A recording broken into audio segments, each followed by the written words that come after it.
Chapitre 504. Marziam préparée à la séparation. Retour au village de Salomon et mort d'Ananias. Le 26 septembre 1946. Levez-vous et partons. Retournons au fleuve et cherchons une barque. Toi, Pierre, vas-y avec Jacques. Il faut qu'elle nous emmène aux alentours de Bethabara. Nous resterons un jour chez Salomon, puis... Mais on n'allait pas à Nazareth ? Non, j'ai pris cette décision pendant la nuit. Je suis désolée pour vous, mais je dois revenir en arrière. Je suis content, s'écrie Marziam. Je vais pouvoir rester encore avec toi. Oui, bien que mon pauvre enfant, tu vives à mes côtés de bien tristes jours. C'est justement pour ça que j'aime rester en ta compagnie, pour te donner de l'amour. Je ne veux que cela. Je ne demande rien de plus. Jésus lui dépose un baiser sur le front. « Et nous repassons par Bethabara » demande Matthieu. « Non, nous traversons le fleuve dans la barque de quelques pêcheurs. » Pierre revient avec Jacques. « Pas de barque avant ce soir, maître, et, dois-je le dire ? » ?»« Oui. Des hommes sont passés par ici. Ils doivent avoir payé grassement ou fait de fortes menaces. Je ne crois pas que ce soir non plus tu trouves une barque. Ils sont impitoyables. » Pierre soupire. « Peu importe, mettons-nous en route, et le Seigneur nous aidera. » La saison est mauvaise, tout n'est que pluie et gadou. La route est boueuse près de la berge, à la pluie s'ajoute la rosée de la nuit, abondante tout au long du fleuve. Malgré tout, ils avancent sur l'étroite levée de terre qui borde la route, moins bourbeuse et moins exposée aux gouttes de la pluie, fine mais continue, grâce à une rangée de peupliers qui les abrite quelque peu, quand un coup de vent ne précipite pas d'un coup toutes les gouttes d'eau retenues par les branches. « C'est un temps de saison », observe philosophiquement Thomas en relevant son vêtement. « Eh oui », approuve Barthélemy en soupirant. « Nous nous sécherons quelque part, ils ne seront pas tous excités contre nous, » dit Pierre. « Nous pourrons toujours trouver une barque, mais ce n'est pas sûr, » ajoute Jacques, fils d'Alphée. « Si nous avions de l'argent, nous trouverions tout, mais il n'a pas voulu que j'aille vendre à Jéricho, » lance Judas. « Tais-toi, je t'en prie, le maître est si affligé. Tais-toi, » supplie Jean. « Je me tais. Mieux, je ne peux que me réjouir de son ordre. Ainsi, on ne pourra pas dire que c'est moi qui ai envoyé ces Sadducéens des alentours de Jéricho. » Il regarde Pierre, mais Pierre, plongé dans ses pensées, ne voit rien et ne répond pas. Inlassablement, il marche sous une bruine fine comme le brouillard dans la journée grisâtre. De temps en temps, ils échangent quelques mots, mais ils donnent surtout l'impression de se parler à eux-mêmes. Leurs paroles semblent conclure un dialogue avec quelques interlocuteurs invisibles. « Nous devrons bien finir par nous arrêter quelque part. » « C'est partout la même chose, car eux, ils viennent partout. » « Persécution pour persécution, il vaut mieux s'arrêter dans une ville. Au moins, nous n'y serons pas trempés. » Mais à quoi veulent-ils donc en venir ? Pauvre Marie, si elle savait. Dieu très haut, protège tes serviteurs. Et ainsi de suite. Puis, ils se rassemblent et discutent à voix basse. Jésus est en avant, seul jusqu'au moment où Marziam et Simon le Zélote le rejoignent.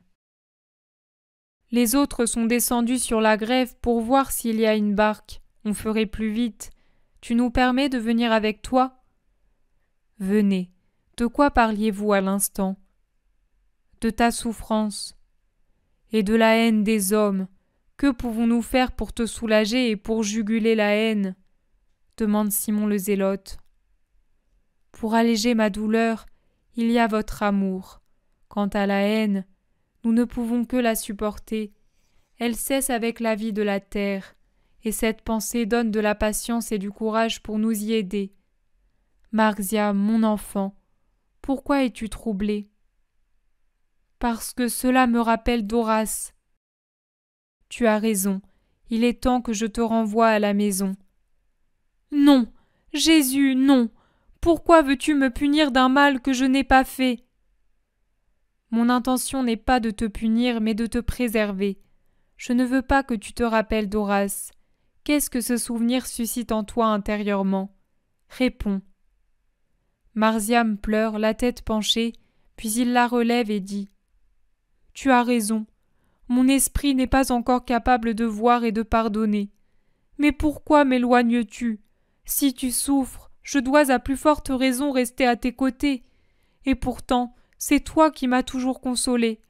Je ne suis plus cet enfant naïf qui te disait l'an dernier « Ne me fais pas voir ta douleur. » Je suis vraiment un homme maintenant. Permets-moi de rester, Seigneur. Ah, dis-le lui, toi, Simon. Le Maître sait ce qui est bon pour nous, et peut-être veut-il te confier quelque charge. Je ne sais pas. Je dis ma pensée. Tu as raison. Je l'aurais bien gardé et avec joie jusqu'aux enseignes. Mais ma mère est seule là-bas. La rumeur de la haine est si forte. Elle pourrait craindre plus qu'il ne faut. Ma mère est seule et elle pleure certainement. Tu iras chez elle lui dire que je la salue et que je l'attends désormais après les enseignes. Et tu ne lui révéleras rien d'autre, Marziam. Mais si elle m'interroge? Oh, tu peux ne pas mentir en racontant que la vie de son Jésus est comme ce ciel d'Étanim, nuages et pluie, parfois la bourrasque, mais il ne manque pas de jours de soleil, comme hier, comme peut-être demain. Se taire n'est pas mentir. Tu lui raconteras les miracles que tu as vus. Tu lui apprendras qu'Élise est avec moi, qu'Ananias m'a accueilli comme un père, qu'à Nobé je suis dans la maison d'un bon juif. Garde le silence sur le reste. Ensuite, tu iras chez Porphyrée et tu y resteras jusqu'à ce que je t'appelle. Marziam redouble de larmes. Pourquoi pleures-tu ainsi? N'es-tu pas content d'aller chez Marie? Hier tu l'étais, dit Simon. Hier, oui, car tous y allaient. Je pleure aussi parce que je redoute de ne plus te voir. Ô Seigneur, Seigneur, jamais plus il n'y aura de moments heureux comme l'été ces derniers jours. Nous nous reverrons, Marziam, je te le promets. Quand? Pas avant la Pâque, c'est long. Jésus se tait. Vraiment, tu ne veux pas de moi avant la Pâque? Jésus passe un bras autour de ses épaules encore chétives et l'attire à lui. Pourquoi vouloir connaître l'avenir? Nous existons aujourd'hui, demain nous n'existons plus. Même le plus riche et le plus puissant des hommes ne peut ajouter un jour à sa vie. Elle est, comme tout l'avenir, dans les mains de Dieu. Mais pour Pâques, je dois venir au temple. Je suis juif, tu ne peux pas me faire pécher. Tu ne pécheras pas, et le premier péché que tu dois me promettre de ne jamais faire, c'est la désobéissance. Tu obéiras toujours. À moi maintenant, à celui qui te parlera en mon nom ensuite. Me le promets-tu? Souviens-toi que moi, ton Maître et ton Dieu, j'ai obéi à mon Père, et que je le ferai jusqu'à la fin de mes journées. Jésus s'exprime de façon solennelle. Marziam, comme fascinée, dit « J'obéirai, je le jure devant toi et le Dieu éternel. » Un silence. Puis Simon le Zélote demande « Est-ce qu'il part seul ?» Non, bien sûr, avec des disciples. Nous en trouverons d'autres en plus d'Isaac. Tu envoies aussi Isaac en Galilée? Oui, il reviendra avec ma mère. On les hèle du fleuve. Les trois hommes traversent la route et se dirigent vers l'eau. Regarde, maître, nous avons trouvé et ils ne demandent rien. Ce sont des parents d'un miraculé. Mais ils portent du sable à ce village. Il faut aller jusque-là à pied, puis ils nous prendront. Que Dieu les en récompense. Nous serons ce soir chez Ananias. Pierre, tout content, remonte vers la route et voit le visage troublé de Marziam. « Qu'est-ce que tu as? Qu'a-t-il fait ?» Rien de mal, Simon. Je lui ai dit que, arrivé au premier endroit où je trouverai des disciples, je le renverrai à la maison. Cela l'attriste. À la maison? Oui, mais c'est juste, la saison. Pierre réfléchit. Puis il regarde Jésus et le tire par la manche pour qu'il se baisse jusqu'à sa bouche. Pierre lui parle à l'oreille. « Maître, mais pourquoi l'envoies-tu sans attendre ?»« À cause de la saison, tu l'as dit. »« Et puis ?»« Simon, je ne veux pas te mentir. L'autre motif est qu'il vaut mieux que Marziam ne s'empoisonne pas le cœur. »« Tu as raison, maître. S'empoisonner le cœur, voilà, c'est exactement ce qui finit par arriver. » Il hausse la voix. « Le maître a vraiment raison. Tu iras là-bas et nous nous verrons à la Pâque. Enfin, ça viendra vite. Une fois qu'Az-le passé. Ah, dans peu de temps ce sera le beau mois de Nisan. Oui, certainement, il a raison. » La voix de Pierre se fait moins assurée. Il répète lentement et avec tristesse. Il a raison. Et en se parlant à lui-même. Que sera-t-il arrivé d'ici Nisan ? Il se frappe le front de la main, l'air désolé. Ils avancent par un temps humide. Il cesse de pleuvoir jusqu'au moment où, avec de la boue jusqu'aux genoux, ils montent dans 5 petites barques mouillées et sableuses qui redescendent en suivant le courant. Alors la pluie reprend, et en frappant l'eau calme du fleuve qui reflète les nuages grisâtres, elle y dessine des cercles qui se font et se défont continuellement en un jeu de facettes nacrées. Le paysage ressemble à un désert. Sur les berges, dans les minuscules bourgades, on ne voit pas âme qui vive. La pluie ferme les habitations et vide les routes. Aussi, quand au début du crépuscule, ils débarquent à l'endroit où se trouve le petit village de Salomon, ils trouvent la rue silencieuse et déserte et arrivent à la maison sans être vus de personne. Ils frappent, ils appellent, rien. On n'entend que le roucoulement des colombes, le bêlement des brebis et le bruit de la pluie. « Il n'y a personne. Que faisons-nous » ? « Allez aux maisons du village, d'abord à celle du petit Michaël, » ordonne Jésus. Et pendant que les apôtres les plus jeunes s'y rendent rapidement, Jésus reste près de la maison avec les plus âgés. Ils observent et commentent. « Tout est fermé, la grille elle-même est bien attachée, barricadée. Regarde, il y a jusqu'à un gros clou et les fenêtres sont closes comme pour la nuit. Quelle tristesse! Et cette plainte des brebis et des colombes. Il est peut-être malade. Qu'en penses-tu, maître » Jésus secoue la tête. Il est las et triste. Les apôtres reviennent en courant. André arrive le premier, et alors qu'il se trouve encore à quelques mètres, il crie « Il est mort! Ananias est mort! On ne peut entrer dans la maison. Elle n'est pas encore purifiée. Depuis quelques heures, il est au tombeau.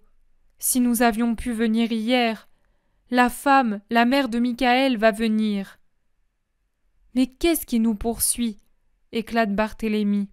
« Pauvre vieux, il était si heureux, il se trouvait si bien. Mais comment? Quand est-il tombé malade ?» Ils parlent tous à la fois. La femme survient, et en se tenant à distance de tout le monde, elle dit « Seigneur, la paix soit avec toi. Ma maison t'est ouverte, mais je ne sais pas si... J'ai préparé le mort, c'est pour cela que je reste loin. Je peux pourtant t'indiquer ceux qui vous accueilleront. » « Oui, femme, que Dieu te récompense et avec toi ceux qui font preuve de pitié envers les voyageurs. Mais comment l'homme est-il mort ? » ?»« Je l'ignore, il n'a pas été malade. Avant-hier, il allait bien. Oui, vraiment il allait bien. Michaël était venu le matin même prendre les 2 brebis et les mettre avec les nôtres. C'était convenu ainsi. Et à Sexte, je lui avais apporté des vêtements que je lui avais lavés. Il était à table et il mangeait en très bonne santé. Le soir encore, Michaël avait ramené les brebis et lui avait puisé 2 brocs d'eau. Et il lui avait donné 2 fois ce qu'il s'était fait. Hier matin, mon fils est venu pour les brebis. Tout était fermé comme maintenant, et personne n'a répondu aux cris de l'enfant. Il a poussé la grille, mais sans arriver à l'ouvrir. Elle était bien fermée. Alors Michaël a eu très peur, et il s'est hâté de venir me trouver. Mon mari et moi, nous sommes accourus avec d'autres. Nous avons ouvert la grille, frappé à la cuisine, puis nous avons forcé la porte.